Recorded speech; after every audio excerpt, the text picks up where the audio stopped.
네, 함께 하실 말씀은 마태복음 5장 5절입니다. 마태복음 5장 5절. 온유한 자는 복이 있나니 그들이 땅을 기업으로 받을 것이며. 짧죠? 네. 제목은 빼앗긴 들의 도가 아니라 빼앗긴 들의 봄이 온다로 함께 하고자 합니다. 온유한 자는 복이 있나니 그들이 땅을 기업으로 받을 것이며. 오늘 본문만큼 사실 많은 오해를 하는 본문도 없는 것 같아요. 오늘 본문을 잘못 읽으면 착해지면 하나님께서 그 보상으로 땅을 줄 것이다. 정말 이렇게 단순하게 생각하시는 분들이 의외로 많습니다. 그래서 그 이유가 일단 온유한 자 이러니까 딱 떠오르는 심상이 있잖아요, 여러분.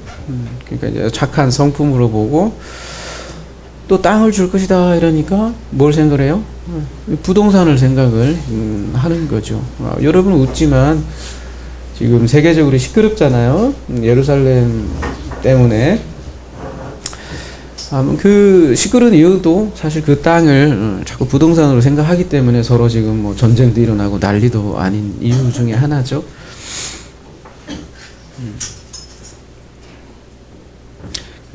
그래서 오늘 본문을 오해하는 이유가 이 온유와 땅에 대한 개념을 잘못 가지고 있기 때문에 일어나는 현상인데요.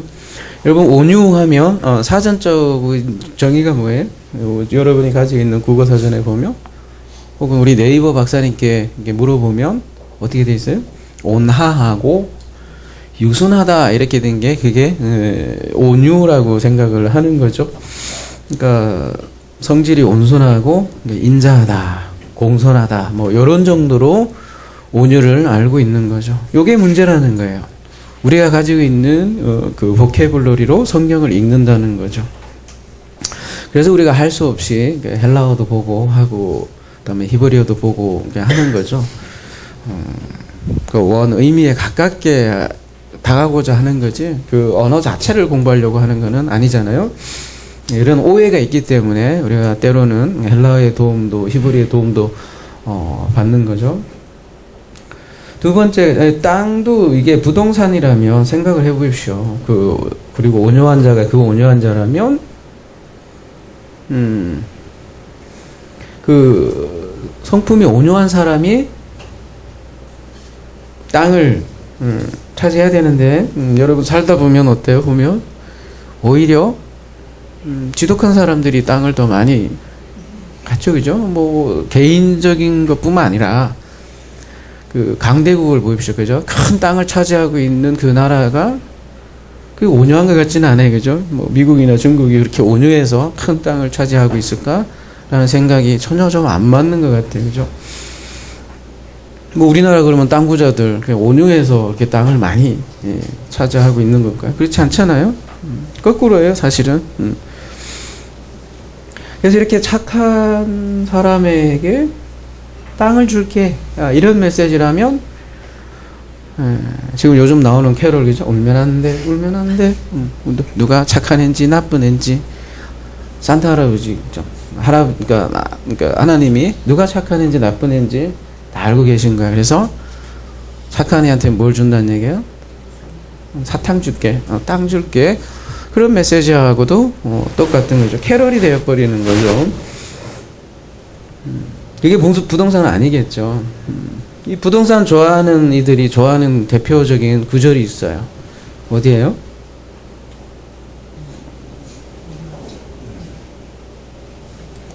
역대상 가볼게요. 4장 9절. 야베스는 그 형제보다 귀중한 자라. 그의 어머니가 이름하여 이르되 야베스라 했으니 이는 내가 수고로이 낳았음이 얻더라. 야베스가 이스라엘 하나님께 이르되 주께서 내게 우리 예전에 개혁에는 복에 복을 더하사 이렇게 되어 있거든요. 복을 주실 그러거든. 나의 이 지경을 넓히고 예전에 돼 있는데 지역을 넓히시고 주의 손으로 나를 도우사 나로 환난을 벗어나 내게 근심이 없게 하소서 하였으니 하나님이 그가 구한 것을 허락하더라. 여기 나의 지경을 넓혀달라니까, 그죠? 또 요게, 부동산으로 실제로 생각하는 분들이 꽤나 있습니다. 아, 그리고 좋은 말 많잖아요. 복에 복을 더하고. 근데 이, 야베스라는 이름 자체가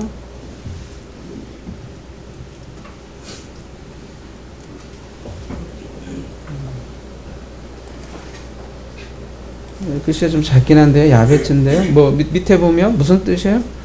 그냥 막 슬프다라는 뜻이에요. 슬픔의 뜻이에요. 야베스 자체가. 우리가 산상수훈에서 지난주 애통이죠. 펜테오하고 그 유사한 그런 의미를 가지고 있는 이름이 야베츠예요. 야베츠. 그리고 개역개정에는 뭐라고 되어 있죠? 야베스는 그의 형제보다 귀중한 자라 이렇게 번역이 되어 있는데요.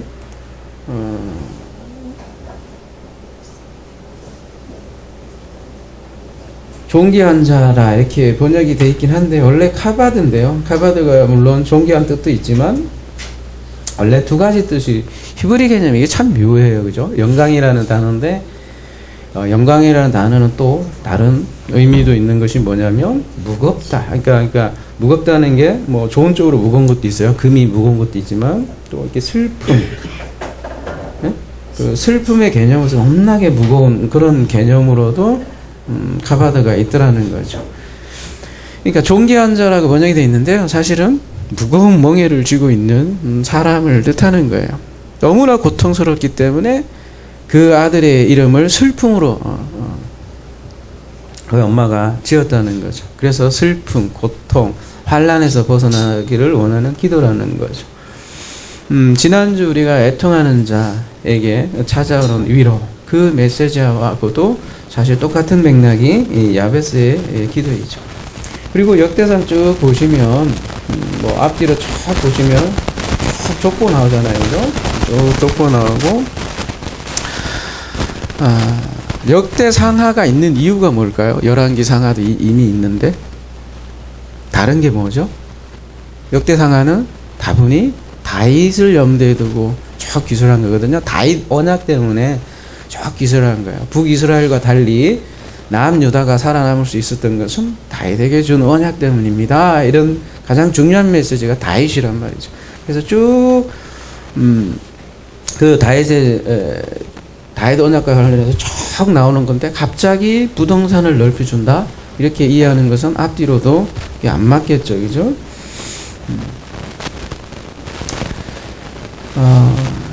이 야베스의 기도에 보면 복에 복을 더하다 이렇게 예전에 그랬잖아요.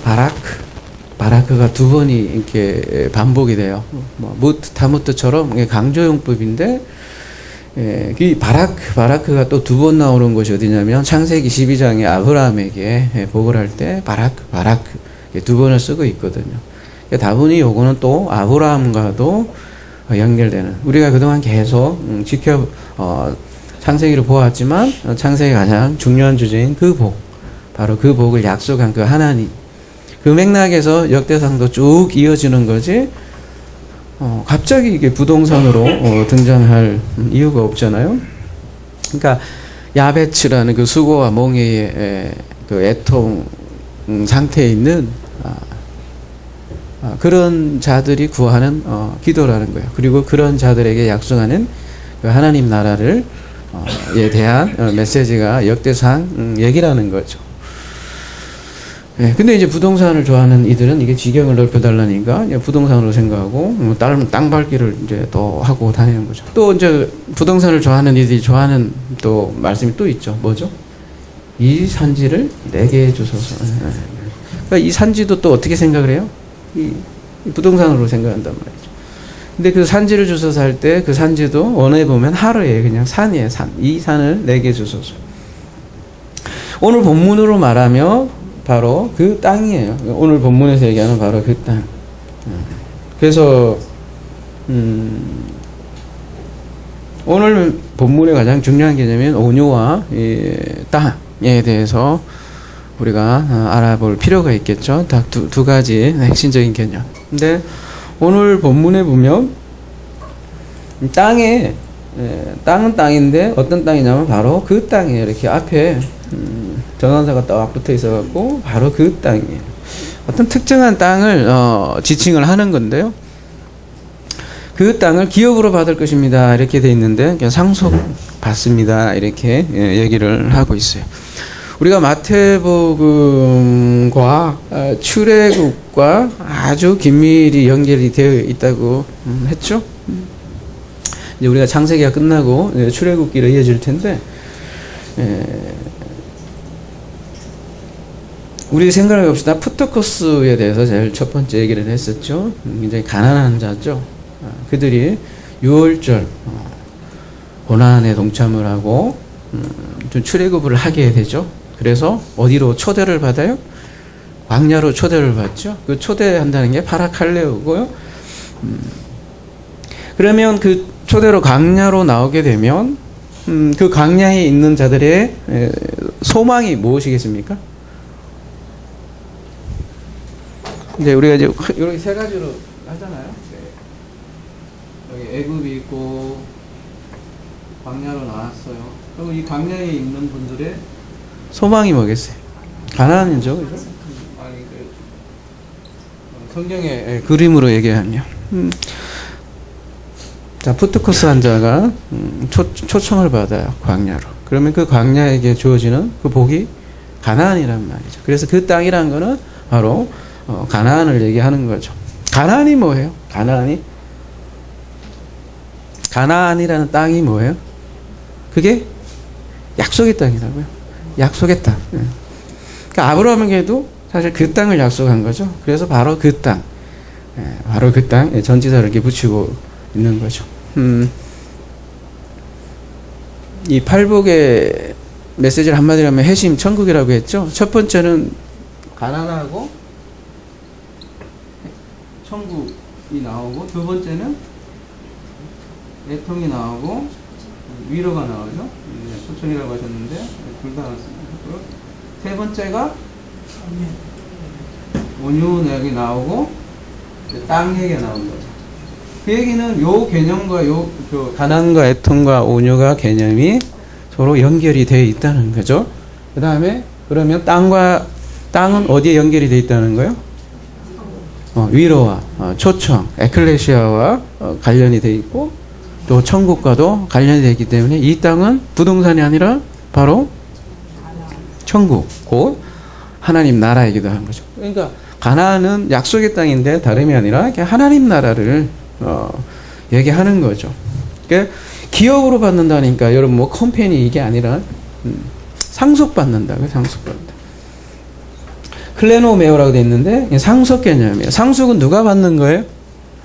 아들이 받는 거예요. 누구로부터? 아버지께로부터. 그죠? 아들만이 상속을 받습니다. 그러니까 땅을 기업으로 받을 것이며 이렇게 됐지만, 더 정확히 얘기하면 그 땅을 상속 받을 것입니다. 이렇게 얘기하는 거죠. 누구에게요? 아들은 아들인데 앞에 이제 무슨 자들이라고 그랬어요? 프라우스라고 돼 있는데,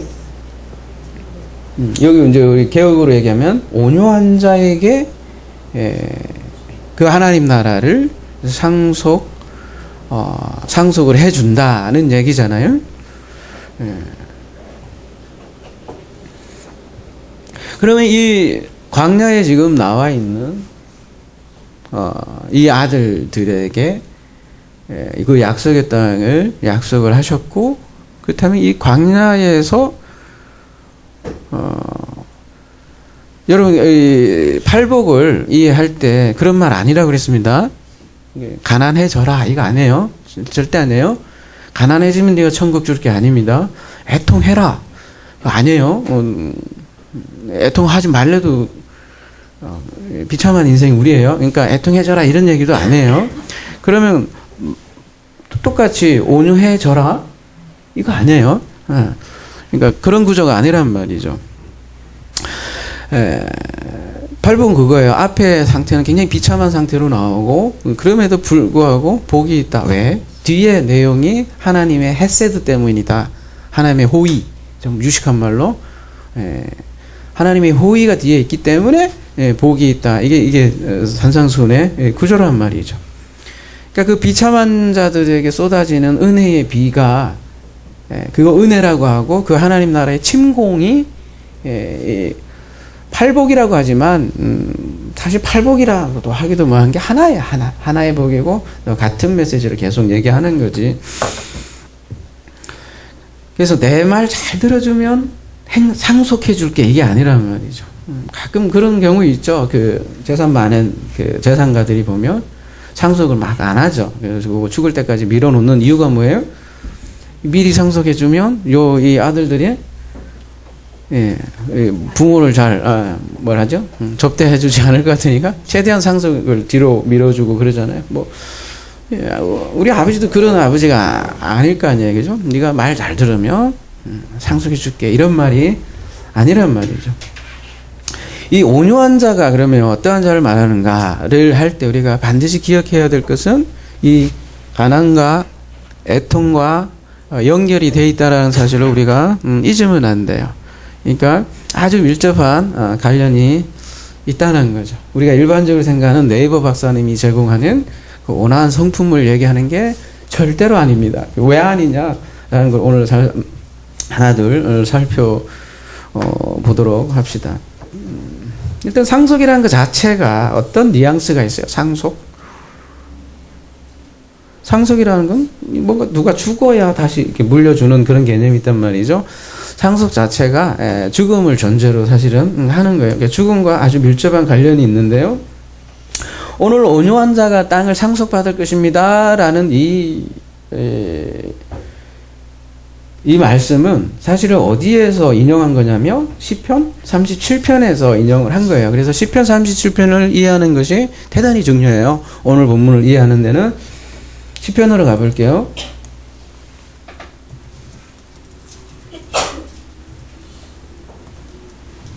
오직 온유한 자는 땅을 차지하며 풍부한 화평으로 즐기리로다. 똑같죠, 그죠? 이때 온유한 자라고 할 때는 무슨 단어를 쓰고 있어요? 아나흐라고 써 있어요, 그죠? 아나흐. 요거를 여러분 아주 기억을 잘 하셔야 돼요. 굉장히 중요한 단어예요. 이 단어 잘 못 썼지만 이렇게 생긴 거예요. 아나흐 잘 기억하세요. 요게 온유에 해당하는 히브리어예요. 근데 우리가 온유하면 프라이스가 아까 온유하고 친절하고 겸손한 이렇게 돼 있지만 이거 아나브는 뭐라고 돼 있어요? 밑에 보시면 억압된 뭐 여기 마음이 온화한 데 있지만 그건 상징적인 의미고 원초적인 뜻은 원래 환경에서 가난한 겸손하려고 돼 있지만 사실은 비참한 뭐 그런 거예요. 원래 원뜻은 가난하고 비참하고. 그 다음에 이게 6041와 혼합되어 있다 했는데 6041하고 거의 같이 써요. 6041가 뭐냐면 아니에요, 그죠? 여기에 바브 대신에 요도만 이렇게 붙여 있는 거죠? 똑같은데 요 안 하고 아니. 아니는 무슨 뜻이에요? 아닌 거예요, 그죠? 똑같아요. 고통받고 빈궁하고 가난하고 비천하고 뭐 그런 뜻이에요. 그래서 이 프라이스의 그러니까 아나브하고 아니하고 관련되어 있는데 둘 다 가난함과 연결이 되어 있다는 거죠. 그리고 70인역에 보면 아니나 아나브나 둘 다 뭘로 번역하고 있냐면 프토코스로 똑같이 번역을 하고 있다라는 거죠. 그러니까 히브리 사람들의 이 아나브 개념은 뭐냐면 가난인데 어떤 가난이냐면 자기 혼자 때문에 가난한 게 아니라 뭔가 억압당하고 착취당하고 누군가 폭력을 해서 빼앗은 거예요. 그래서 어디다가 하소연도 못하는 거야. 완전 무방비 상태인 거예요. 그래서 억눌린 사람이고 속임을 당하고 착취를 당한 비천한 사람들을 얘기하는 단어가 아나브하고 아니라는 거죠. 다 빼앗긴 사람들이에요. 이제 슬슬 이 제목이 왜 빼앗긴 들에 보면 조금 이제 이해가 가실지 모르겠어요. 그죠? 다 빼앗긴 사람들. 그래갖고 엄청난 곤란에 지금 빠져 있는 사람들이. 엄청난 공궁에 빠져 있는 사람들. 그러니까 의지할 사람이 한 사람도 없는 거예요. 이 사람은. 이 온유한 사람입니다. 그게 히브리 개념이라고. 아나브 개념이고. 그러면은 한 사람도 의지할 수 없기 때문에 누군가만 바라보는 거예요. 하늘만 보는 거예요. 말 그대로. 그래서 여호와의 도움만을 바라볼 수밖에 없는 그런 사람을 아나브 혹은 안위로 사용을 하고 있다. 그런 사람을 온유한 사람이라고 해요. 전혀 다르죠. 뭐 누가 옆에서 성질 건드려도 그게 아니라고요. 우리나라 말이 그렇게 돼 있기 때문에 그렇게 생각하는 것 같아요. 그죠? 날 웃음고 웃고 뭐 웃음 지고 그런 사람이 아니란 말. 오히려 웃는 게 아니라 비천한 상태에 빠져갖고 엉엉 우는 사람들이란 말이죠. 땅을 빼앗긴 사람들이에요. 말하자면 땅을 빼앗긴 사람들. 그 땅을 빼앗긴 사람들에게 지금 예수께서 뭘 약속하는 거예요? 그래서 땅을 약속하는 거예요. 너 땅 빼앗겼니? 그래, 내가 진짜 땅 줄게. 예.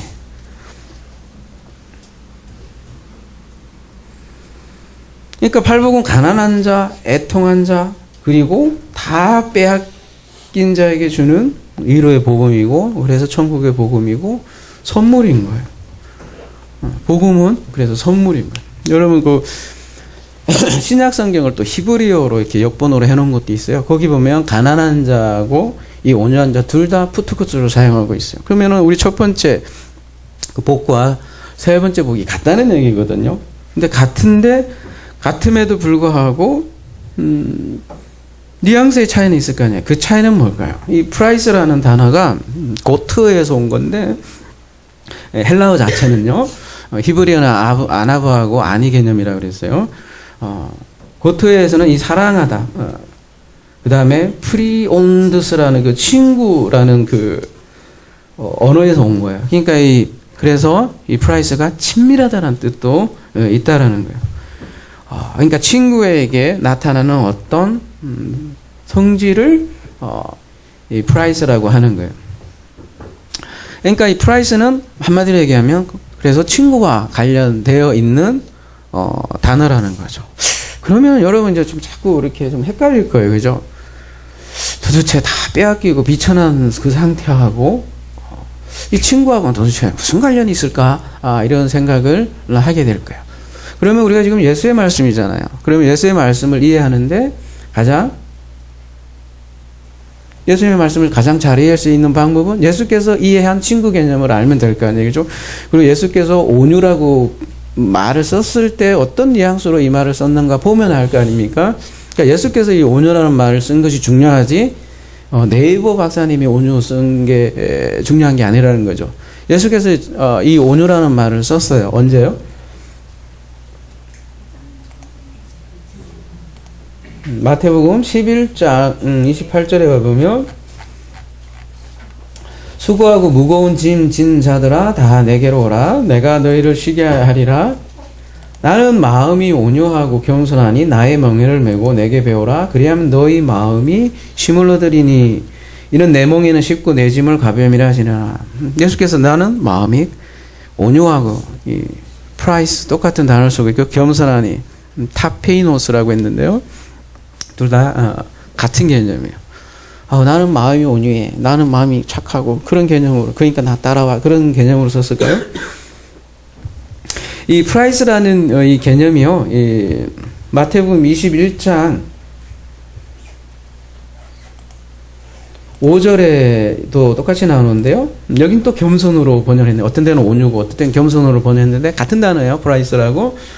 뭐라고 되어 있어요? 시온의 딸에게 이르기를 내 왕이 내게 임만하니 그는 프라이스하여 나는 낙이 곧 멍에 매는 짐승의 새끼를 탔도다 하였느니라. 이게 어디서 인용한 말씀이에요? 스가랴. 그죠? 9장 9절에서 인용한 건데 가볼까요?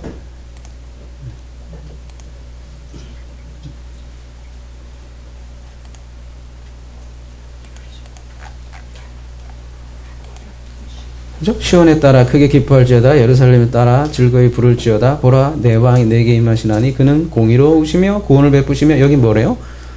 겸손하여서 나귀를 타시니. 이때 겸손은 무슨 단어를 쓰고 있을까요? 지금 뭐 노트북으로도 보고 계신 분 있는데 팍팍 찾아봐요. 제가 왔다 갔다 하면 시간이 너무 걸릴 것 같아서. 뭐요? 뭐겠어요? 둘 중에 하나겠지 뭐. 그죠? 네, 이때는 아니를 쓰고 있어요. 6041번 스트롱 코드. 무슨 얘기예요 그러면? 구원을 베푸시며 겸손하다. 겸손해서 나귀를 탔대요. 마음이 막 온순해서 나귀를 탄 그런 개념이라기보다는 이거 메시아 예언이잖아요. 스가랴 9장에. 어떤 메시아라는 얘기예요? 쉽게 얘기하면 가난하고 찌들어 가난한 메시아를 얘기하는 거예요. 문자 그대로. 그러면 여러분, 가난한 메시아라는 건 무슨 뜻일까요? 왜 나귀를 타고 왔다고 얘기를 할까요? 왜 가난한 메시아는 나귀를 타야 돼요? 그러면 아니 가난한 메시아는 뭘 타고 오겠어요? 그렇죠. 말 타고 옵니다. 말 타고 와서 어떻게 한다는 얘기예요? 로마를 때려 부시고, 그죠? 거기다가 멋진 정권을 하나 딱 힘으로 제압하는 그런 메시아는 말 타고 오는 메시아들이죠. 근데 지금 이 겸손한, 즉 가난한 메시아는 말 그대로 나귀를 타고 오더라는 거죠. 나귀를 타고 오는 정도가 아니라 어디로 가요? 도수장으로 끌려가요. 뭐가 돼서? 한 마리 양이 돼서. 다 빼앗기는 거예요. 다 빼앗기는 메시아. 죽는 메시아. 그게 이사야 53장 이렇게 잘 설명되어 있잖아요. 그죠? 이사야 53장 1절.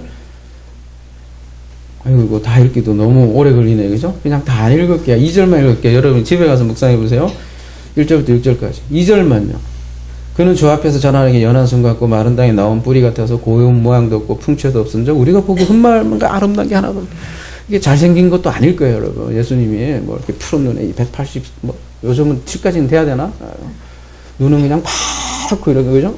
서양인으로 그려놨는데 사실은 유대인 촌뜨기로 오신 거라고요. 뭐 흠모할 게 하나도 없는 그런 사람이고, 그리고 그는 멸시를 받아 사람들에게 버림을 받았고, 그죠? 강고를 많이. 이게 온유개념. 비참한 거예요. 비참한. 그러니까 유대인들이 이 이사야 53장을 읽고도 그리스도를 못 알아본 이유가, 그 가난한 메시아를 알 길이 없는 거죠. 그렇게 오리라고 상상을 못 했던 거죠. 그래서 온유한 자는 누구예요? 예수 자신이에요. 그리스도가 온유한 자고, 온유한 자들의 대표고, 그 온유한 자들의 대표, 그가 땅을, 상속을 받았죠. 여러분, 그 온유한 자가 예수 그리스도예요. 근데 구약에 보면 또 유명한 사람이 있죠. 온유한 사람. 누구요? 모세요. 여러분, 모세가 온유했어요? 성질문이 더러워서 사람 죽였는데. 그죠? 또 얼마나 성질났으면 그냥 돌판을 그냥 집어던져고 깨부시고, 그죠? 그렇게 우리가 얘기하는 그런 뭐 성질물이 그렇게 유순한 것 같지는 않아요. 앞만 봐도. 근데도 온유하다라고 이렇게 써요. 어디에 나와요? 이게 민수기 12장 가볼게요. 쭉 이제 1절부터 쭉 나와요. 여기 보면 3절에 나와요. 이 사람 모세는 온유함이 지면의 모든 사람보다 더하더라. 이때는 이제 온유하다라는 말을 쓰고 있는데, 이 온유는 어떤 단어를 쓰고 있겠어요? 찍으세요. 둘 중에 하나겠죠. 아나브예요. 50%예요? 아나브예요. 예. 근데 예수께서 뭐래요? 아까 나는 온유하고 겸손하다 얘기했을 때는 지금 모세에게 사용한, 그러니까 모세를 염두에 두고 얘기한 거죠. 그러니까 이 예수께서 말씀하신 그 온유하고 모세가 지금 온유하다고 하니까, 모세를 그러면 왜 온유하다고 했을까를 우리가 알면 이 온유 개념이 보다 성경적인 개념이 드러날 거라는 거죠. 어떤 맥락에서 온유라고 했어요? 모세가 참 재밌는 사건이 나오잖아요. 모세가 구스 여자를 취하였더니 그 구스 여자를 취하였으므로 미리암과 아론이 모세를 비방했더라. 이 구스 여인이 어디예요? 애굽 여자예요. 말하자면 피부색이 까무잡잡하고, 우리로 얘기하면, 하여튼 그래요. 제가 또 인종 비하 발언 어찌 될지 모르겠지만, 또 우리 서양인들은 우리 황인종을 보고, 노란 거 하고, 그 다음에 축구하면 이 녀석들이 이러고 막 놀리기도 하잖아요. 그죠? 축구할 때 왜, 저도 그러면, 그래요. 하여튼, 그러니까 미리암과 아론이 막 모세를 비방한 거야. 그랬더니 여호와께서 모세와만 말씀하셨느냐 우리와도 말씀하지 않았느냐 하며 여호와께서 이 말을 들으셨더라. 그러면서 나오는 말씀이 이 사람 모세는 온유함이 지면에 모든 사람보다 더하니라 이렇게 얘기를 쭉 나오는 거예요. 쭉 보시고 넘어가시면 모세가 뭐라고 되어 있냐 8절에 그와는 내가 대면하여 명백히 말하고 은밀한 말로 하지 아니하며 그는 또 여호와의 형상을 보거늘 너희가 어찌하여 내 종 모세 비방하기를 두려워하지 아니하느냐. 온유한다는 말 이렇게 나오면서 8절에 뭐라고 얘기했냐면 모세는 내가 대면하여 명백히 말하고 은밀한 말로 하지 아니하고 말하자면 내 뜻을 안다는 거죠. 그래서 출애굽기 33장 11절에는 뭐라고 얘기를 하고 있냐면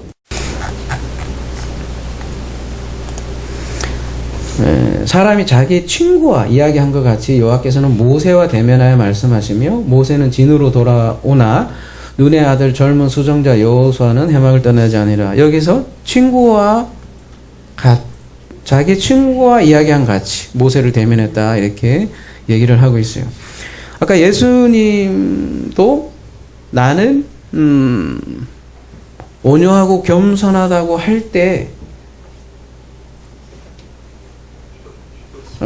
아까 몇 절이었죠? 11장이었죠? 예, 그걸로 다시 가볼게요. 요 말씀을 했잖아요. 나는 마음이 온유하고 겸손할 때 이게 앞뒤가 있어요. 이렇게 앞뒤에 보면 여기 겸손도 온유니까 겸손. 이게 참 우리 이런 게 어려워. 참 괴로워요.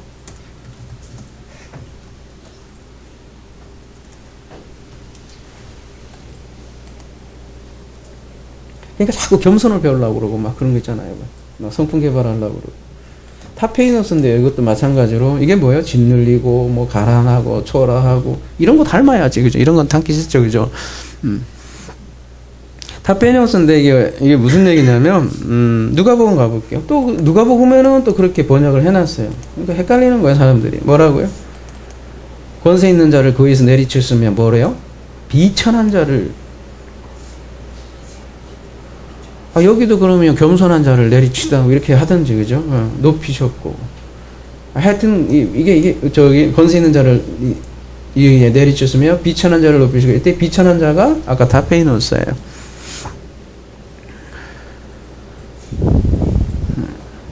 그럼 예수께서 지금 내가 겸손하고 온유하다는 말은 뭐겠어요?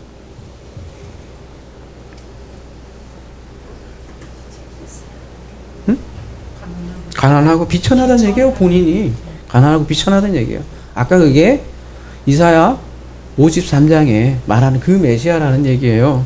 그러니까 자기는 우리 이제 이걸로 얘기하면 거지로 온 거예요. 쉽게 하면 비천한 자로 온 거고, 그렇게 해서 십자가를 지신 거죠.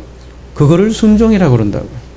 그래서 마가복음 10장 45절은 인자가 온 것은 성결 받으려 함이 아니라 오히려 성결해 하고 자기 목숨을 많은 사람의 대속물로 주려 함이라 이렇게 얘기를 한 거죠. 다시 오늘 본문으로 와서 이런 얘기를 하면서 앞뒤에 무슨 얘기가 있냐면 26절 보세요. 올소이다 이렇게 된 것이 아버지의 뜻입니다. 내 아버지께서 모든 것을 내게 주셨으니 아버지 외에는 아들의 아는 자가 없고 아들과 또 아들의 소원대로 계시를 받은 자 외에는 아버지를 아는 자가 없습니다. 이렇게 얘기하고 있어요. 아까 모세하고 똑같잖아요. 모세도 온유 얘기 나오는데 그 앞뒤로 보면 친구와 같이 대면하고 나의 뜻을 알았다 이렇게 얘기를 하고 있고, 예수님도 아버지를 아는 자가 없다. 계시를 받은 자. 나는 아버지를 잘 안다. 그 얘기잖아요. 나는 아버지 뜻을 온전히 아는 자. 그래서 종이 아니라 친구라고 부른다잖아요. 그래서 친구, 요한복음도 우리가 이제 마무리했지만 친구란 거, 성경에서 친구 개념은 죽음을 전제로 하는 거고.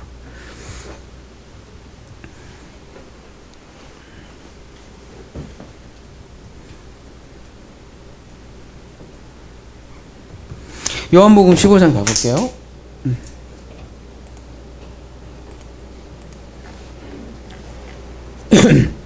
15절 이제부터는 너희를 종이라 하지 아니하리니 종은 주인이 하는 것을 알지 못함이라 너희를 친구라 하였느니 내가 내 아버지께서 들은 것을 다 너희에게 알게 하셨습니다. 이 친구의 정의가 나오죠, 그죠? 뭐라 그래요? 아버지 뜻을 온전히 아는 사람들. 무슨 말인가 하면 탕자가 파산이 나고 그래서 그죠? 파산하는 거예요? 애통하고 다 빼앗기고 아무도 의지할 수 없을 때 세상 사람 모두가 우리 탕자를 버렸을 때 아무도 말하자면 친구가 되어주지 않을 때 그때 비로소 누가? 아버지가 친구로 다가온다는 거죠. 그래서 아버지의 뜻을 알게 되는 거죠. 그것을 온유하고 겸손하다라고 얘기를 하는 거예요. 예수께서 나는 마음이 온유하고 겸손하다고 말을 했고 그래서 나는 아버지와 친구다라는 말. 친구다라는 말은 나는 내가 그래서 아버지의 뜻을 온전히 안다는 얘기죠. 모세와 마찬가지로 예수님 경우도 똑같은 뜻이죠. 아버지의 뜻과 아들의 뜻이 같아지는 것을 친구 개념이라고 역시 모세의 경우도 모세도 친구로 얘기해줬고 또 아브라함도 그죠? 야고보서에 보면 그를 뭐라고 불렀다고 나와요? 친구라고 불렀다고 야고보서 2장 23절에 이렇게 얘기 나오는 거죠. 이 온유한 자들이 그래서 예수께서 나는 온유하고 겸손하대요. 그가 무엇을 한대요? 나는 마음이 온유하고 겸손하니 나의 멍에를 메고 내게 배우라. 그리하면 너희 마음이 쉼을 얻으리니 이는 내 멍에는 쉽고 내 짐은 가벼우느냐. 무슨 얘기예요? 온유한 자, 그러니까 하나님의 친구만이 또 수고하고 무거운 짐자들의 짐을 벗어버릴 수 있게 하고 쉬게 할 수 있다. 그 얘기를 하는 거예요. 이 말씀과 모세의 경우를 한번 연결해 보자고요. 구스 여인을 왜 굳이 아내로 취했겠어요? 겉으로 이제 보면 미리암이 볼 때는 그죠? 어디 이방 여인을 말이야 이렇게 정결하지 못한 여인을 결혼하고 말이야 왜 그래 막 이랬는데 뭐래요?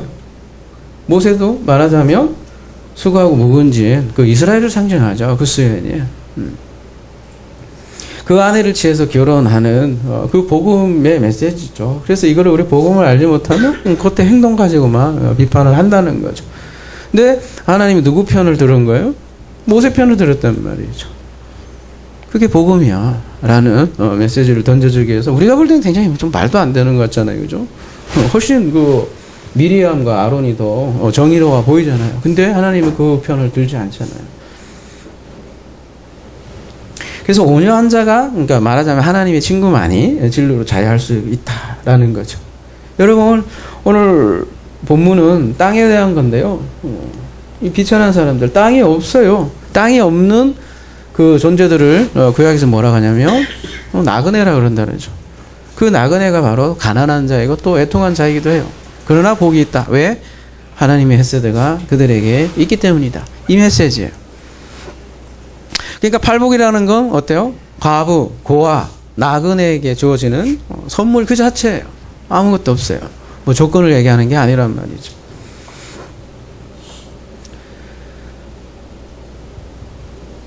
이제 땅으로 넘어가 볼까요? 땅은 뭐 말할 것도 없이 눈에 보이는 그 땅을 얘기하는 게 아니겠죠. 그러니까 그 땅을 빼앗긴 그 가난한 나그네들에게 내가 그 약속의 땅을 줄게.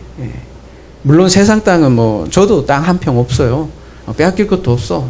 당당해. 근데 뭐 없어요. 아예 뭐 없으니까 그렇다고 제가 그 부동산을 바라보는 건 아니잖아요. 그러니까 아버지 일하심으로 약속의 땅에 들어가겠다는 그런 복음이고요. 모세도 사실 그렇게 따지면 여기 들어가야 되잖아요. 못 들어가잖아요. 보면 그죠? 굳이 말리죠. 그렇게 참 야속해요. 그죠? 보면 모세가 불쌍해. 모세는 물리적으로는 가나안 땅에 들어가지 않았단 말이에요. 왜요? 그럼 모세가 이게 천국을 상징한다면 여러분 모세는 그러면 지옥 갔어요? 아니잖아요. 변화산에 보면 엘리야하고 모세가 다 나오는데 아니 모세가 여러분 지옥 가면 우린 다 뭐 그냥 지옥이 아니라 상지옥에다 가야지 어떻게 해요, 그죠? 모세는 이미 약속의 땅, 그 존재 자체가 이미 약속의 땅이 되었어요. 들어가든 안 들어가든 상관없다고요. 물리적으로 얘기하는 게 아니라는 거죠. 그리고 모세가 여호수아라는 이름으로 후에는 또 들어가죠. 그래서 이 광야의 기간은 친구, 하나님의 아버지의 친구 만들기 과정이라고도 할 수 있다. 그 기간이 40이에요. 여러분 이제 오후에 요셉의 야곱의 장례 기간이 나오는데 40일 동안 향처리를 해요. 일종의 준비 기간이죠. 어떻게 친구로 만들어가요? 이 광야에서 이제 말씀에 만나로 비 내리고 이제 그런 내용들이 쭉 나온다는 거죠. 자, 이렇게 온유와 땅을 우리가 이해를 하고 다시 시편 37편으로 가면 다시 이제 온유란 개념이 다시 정리가 될 것 같습니다. 다시 시편 37편으로 가보겠습니다. 1절부터 쭉 보세요. 11절에 아까 그 땅 준다는 얘기가 나왔잖아요. 근데 이게 그냥 뭐 11절이 그 하나만 얘기하는 게 아니라 1절부터 쭉 이어지는 내용이에요. 1절부터 한번 봅시다. 악을 행하는 자들 때문에 불평하지 말며 불의 행하는 자들을 시기하지 말라. 그들은 풀과 같이 속히 배임을 당할 것이며 푸른 채소같이 세잔할 것이며. 그러니까 시편 40편 의인과 악인을 이렇게 한마디로 얘기를 이제 하네요. 근데 3절에 여호와를 의뢰하고 선을 행하라. 땅에 머무는 동안 그의 성실을 먹을 거로 삼을지어다. 그러니까 온유한 자가 지금 그 앞에 있는 개념과 전부 다 이제 그 대꾸 등치 개념으로 했어요. 온유한 자라는 거는 여호와를 의뢰하고 선을 아싸하는 자로 이렇게 나와요. 4절에는 여호와를 기뻐하라. 여호와를 기뻐하는 자예요. 그 다음에 5절에 내 길을 여호와께 맡기는 자예요. 그게 온유한 자예요. 그를 의지하면 그가 이루시고 내 의를 빛같이 나타내시며 내 공의를 정오의 빛같이 하시리로다. 7절 여호와 앞에 잠잠하고 참고 기다리는 자들이 온유한 자들이에요. 뭐 하소연할 데가 없는 거예요. 자기 길을 형통하며 악한 꾀를 이루는 자 때문에 불평하지 말지어다. 분을 그치고 노를 버리고 불평하지 말라. 오히려를 만들 뿐이라. 그냥 우리가 흔히 그런 얘기 많이 하잖아요. 모든 환경이 아버지께서 주어지는 것이라고 우리가 그거를 인정을 할 때 우리의 모든 파도가 없어진다 그런 얘기를 하듯이 수용할 수밖에 없어요. 다 아버지의 뜻을 아니까. 9절 진실로 악을 행하는 자들은 끊어질 것이나 여호와를 소망하는 자들은 땅을 찾을 것. 여기 나오네 이제 땅 얘기가 드디어. 그죠? 여호와를 소망하는 자들이 땅을 찾아. 여기 있는 여호와를 소망하게 되는 거예요. 10절에 근데 잠시 후에는 악인이 없어지리니 내가 그것을 자세히 살필지라 없으리라. 이 가나안 땅에 그래서 가나안 족속들이 제거되는, 멸절되는 그런 과정들이 그려지잖아요. 그리고 11절에 이제 뭐라고 나와요? 그러나 온유한 자들은 땅을 차지하며 풍성한 화평으로 즐거하리로다. 쭉 이렇게 나와요. 이런 맥락에서 이렇게 쭉 이어지고 쭉 보면 이제 22절에 보면 뭐예요? 주의 복을 받은 자들은 땅을 차지하고. 무슨 얘기예요? 주의 복을 받은 사람들이래요. 그러니까 뭐 앞에 뭐 여호와를 바라고 여호와를 의지하고 소망하고 뭐 쭉 나오는데 결국은 가서는 뭐래요? 주의 복을 받은 사람들이 들어간대. 그러니까 스스로 온유해지는 것도 아니고 스스로 뭐 저기 하는 것도 아니고 스스로 소망하는 것도 아니고 스스로 의지하는 것도 아니라고요. 하도 의지하지 않고 뭐 안 바라보니까 앞에 가난하고 애찬하고 비통하고 막 쫄딱 망하는 거예요. 그럴 때 눈을 들어 본다고요.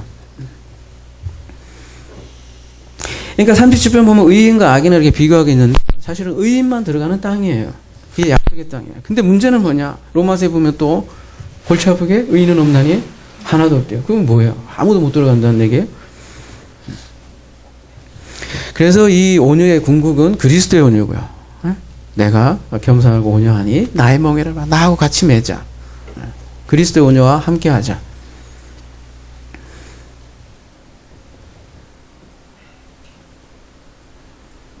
그래서 우리가 그리스도와 연합 그렇게 얘기하는 거고 자기 부인 그렇게 얘기하는 거고 그런 거죠. 그 땅이 하나님 나라고. 팔복은 여러분 거듭거듭 말씀드리지만 이사야 61장과 너무너무 밀접한 관련이 있다는 사실을 잊지 말아야겠습니다. 보십시오. 여기도 다시 한번 더요. 주 여호와영이 내게 내리셨으니 이는 여호와께서 내게 기름 부으사 가난한 자에게 아름다운 소식을 전하게 하시며 나를 보내사 마음이 상한 자를 고치시며 포로된 자에게 자유를 갇힌 자에게 노임을 선포하고 똑같잖아요. 구조가 그죠? 그러면서 쭉 나오는데 다 볼 수는 없고 7절에 한번 보시죠. 여기 보면 땅 얘기 나온단 말이에요. 뭐예요? 너희가 수치 대신에 보상을 배나 얻으며 요 개념을 잘 보세요. 수치 이게 온유예요? 뭐 이해가 되실런지 말런지 이 히브리 개념이 이게 능력 대신 몫으로 말미암아 즐겨 수치 능력 그리하여 그들을 땅 얘기 나오잖아요. 그죠? 땅에서 갑절이나 얻고 영원한 기쁨이 있으리라 이렇게 얘기를 하고 있잖아요. 갑절의 보상을 주겠다는 거예요. 갑절의 보상이 뭘까요? 뭐 복권이라도 맞는 보상 그런 걸까요? 여러분도 땅 있으면 좋겠죠. 우리 교회도 보면 이거 조만한 데서 이거 뭐 하는 거예요, 그죠? 어디 땅이라도 다 있으면 좋겠죠, 그죠? 그런 갑절의 보상을 얘기할까요? 여러분 요 외에도 보면 앞에 있잖아요. 앞에가 1이라면 뒤에 가면 뭐예요? 전부 다 더블로 끝나요, 그죠? 갑절의 보상. 요셉은 갑절의 보상을 받았더라. 요분요. 그렇게 끝난다는 거죠. 그 갑절이라는 보상 자체가 우리 그 하나이, 그러니까 그 두 배로 얘기하는 성경에 가보면, 이거 한번 가볼까요? 몇 절이야? 이사야 61장 7절.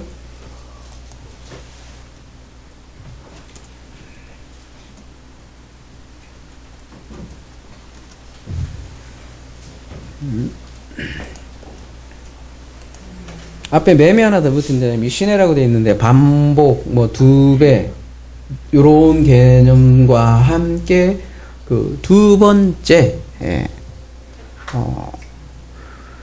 그러니까 두 번째 뭐 그런 개념. 그러니까 꼭 두 배라기보다는 상상할 수 없이 더 좋은 그런 보상을 얘기하는 게 꼭 두 배라기보다는.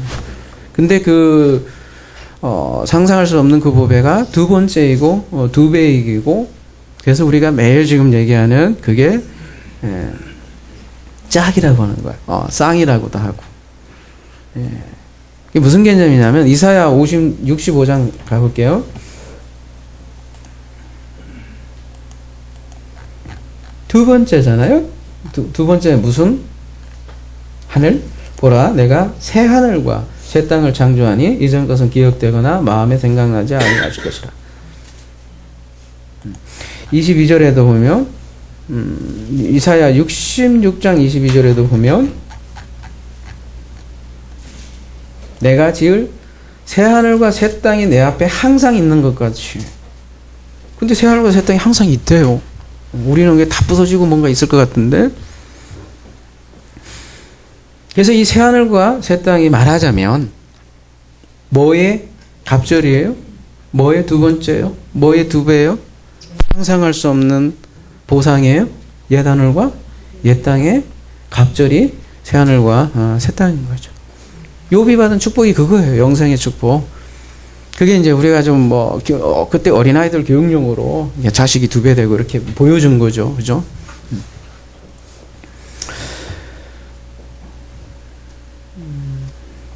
요한계시록 21장 가볼게요. 또 내가 새 하늘과 새 땅을 보니 처음 하늘과 처음 땅이 없어졌고 바다도 다시 있지 않더라.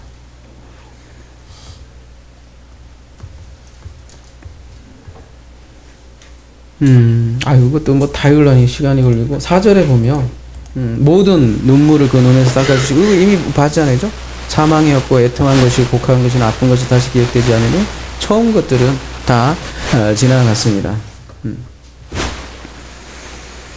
여러분 창세기 우리 이제 오늘이면 끝납니다. 근데 창세기의 중요한 주제가 뭐예요? 한마디로 얘기하면 여러 가지 있겠지만 약속이에요, 그죠?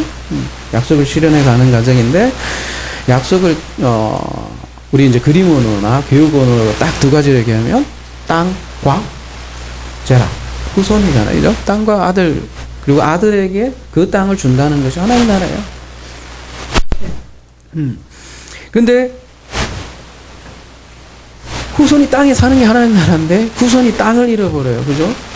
그게 뭐예요? 그게 허락받은 거고. 그게 온유한 거예요. 근데 행복하다 너희들이요. 왜? 내가 약속했잖냐. 내가 그 땅을 줄게. 그거라는 거죠. 우리 이제 창세기 다 끝나지만 여러분 기억나세요? 창세기 12장 할 때. 창세기 12장이 뭐라 그랬어요? 뭐 흔히 그러잖아요. 그랜드 캐년이라는 얘기도 들어보시죠. 굉장히 높은 지대란 말이야. 창세기 왜요? 전체를 이렇게 조망하는 그런 조망권에 있단 말이죠. 왜 아브라함을 하나 불렀는데 그 아브라함을 부르기 전에 배경이 뭐예요? 세상 나라 전체가 이렇게 깔려 있단 말이죠. 그 앞에 바벨탑 사건이 배치되어 있는데 그 나라와 세상 나라죠. 그 나라와 대비되는 이제 하나님 나라를 내가 지금부터 설명해 줄게 라는 게 딱 나오잖아요. 그죠? 새로운 땅, 새로운 백성. 그 12장에 가기 전까지 아브라함은 뭘 경험했어요? 기억나십니까? 자기 형을 잃고 아버지를 잃고 상실의 경험을 한다는 거죠. 아버지를 잃고 고향을 잃고. 입장 바꿔 생각해 보세요. 여러분 고향 떠나서 그죠? 요즘은 뭐 교통이라도 발달돼 있죠. 그냥 강 넘어가면 죽는 건데 입장 바꿔 생각해 보시라고. 그렇게 낙오된 자에게 하나님이 약속하신 거예요. 내가 너에게 땅 줄게. 얼마나 좋지 않죠. 물주 오지만 얼마나 위로해요. 그죠?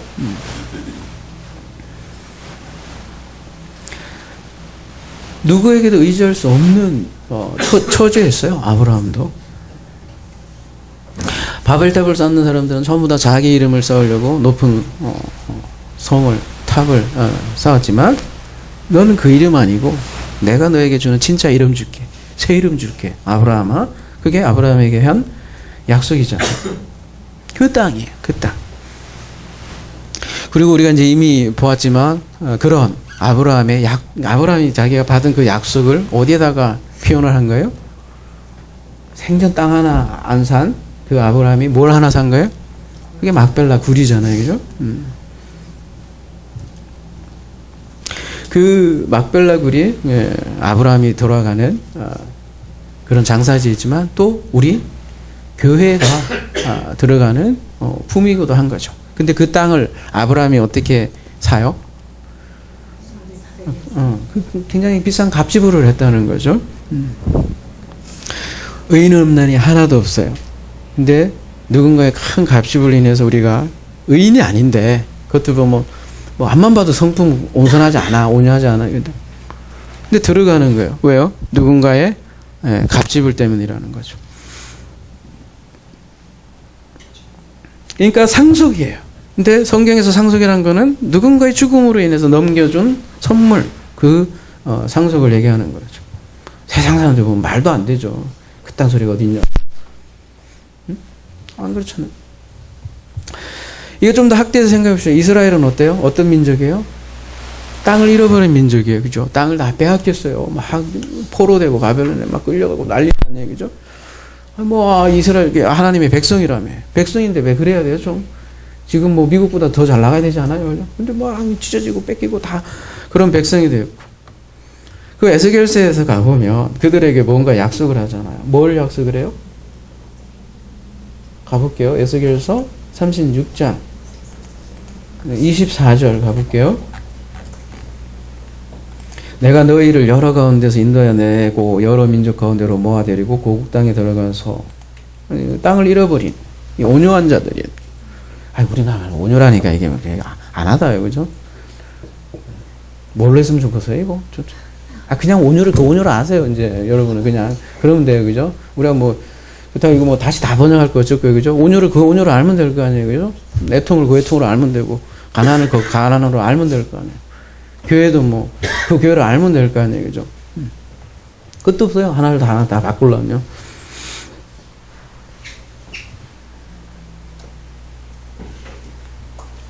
왜 그런, 25절?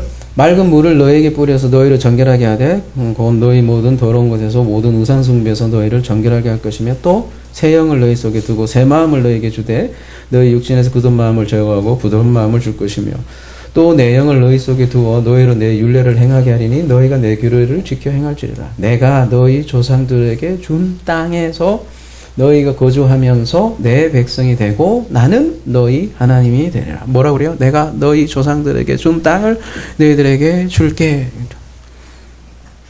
이게 가나안인데, 그죠? 어떤 상태요? 땅을 다 잃어버리고 포로되어 있는 상태에 주는 약속하는 그 땅, 바로 그 땅이라는 거죠. 그 땅에서 새 영, 새 마음을 줄게. 그렇게 얘기하는 거죠. 자, 말씀을 정리해 봅시다. 예수 그리스도가 온유한 자예요.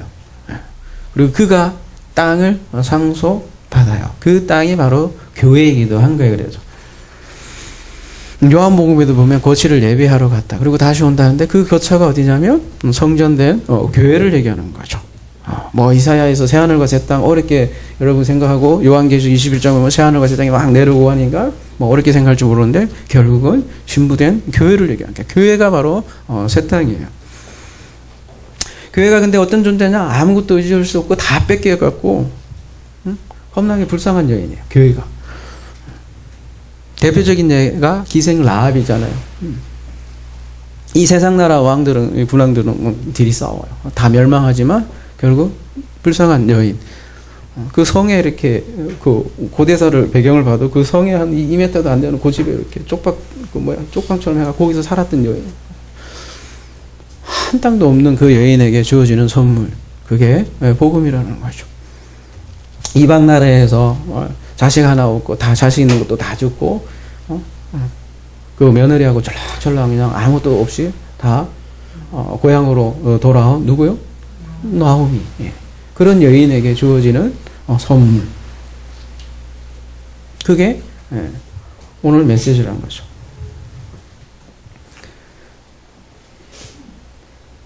그러니까 가나안, 애통, 온유가 한 덩어리로 연결된 개념이고 그래서 하나의 복이고 그래서 땅이라는 것은 어떤 특별히 그 장소의 문제는 아닌 거예요. 성경에서는. 그래서 모세가 굳이 가나안에 안 들어가도 천국에 당연히 들어갔죠. 근데 많은 사람들이 지금도 여러분 이게 찬송가도 이렇게 보면 참 난처한 찬송들이 많은 것이 꼭 뭐 그게 없다는 얘기는 아니지만 좀 오해된 개념으로 너무 그쪽으로 많이 몰려있는 것 같아요. 죽어서 가는 천국. 그것만이 가나안으로 자꾸 생각하는 것 같아요. 그래서 지금도 뭐 휴거를 기다리고 예수님 언제 오시나 이렇게 바깥을 쳐다보지만 예수께서는 그리스도가 여기 있다 저기 있다 하지 말라. 우리 얘기하는데도 자꾸 막 먼 산 보고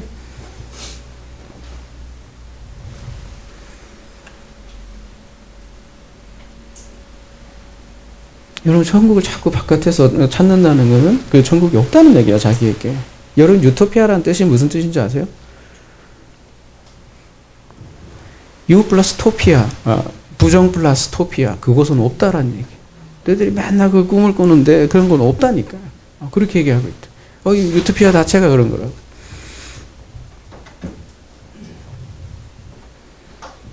그러면 천국은 어디예요?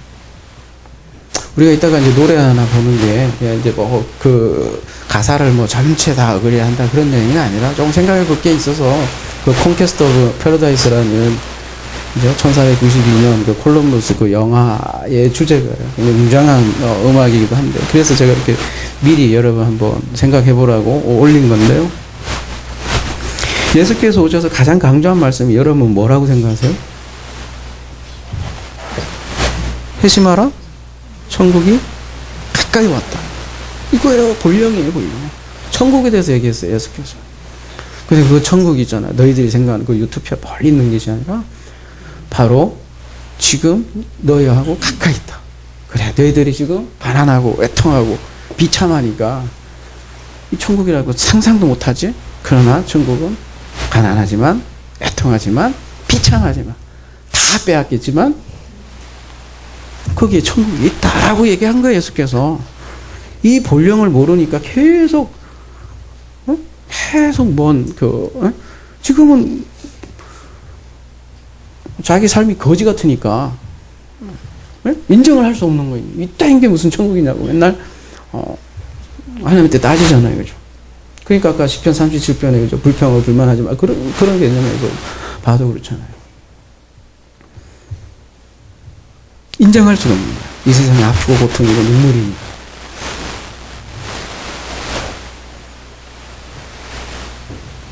근데 눈을 들어보면 하늘이 보이고, 지난번 말씀드렸듯이 하늘이 무너져야 그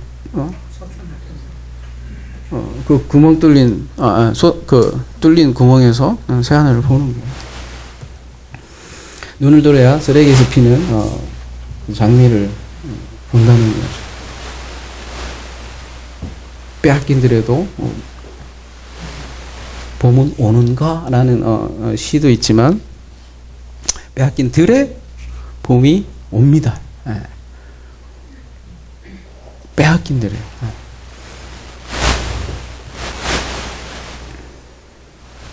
하늘이 무너져야 새하늘을 보듯이 빼앗긴 들에도 봄은 오는 거죠.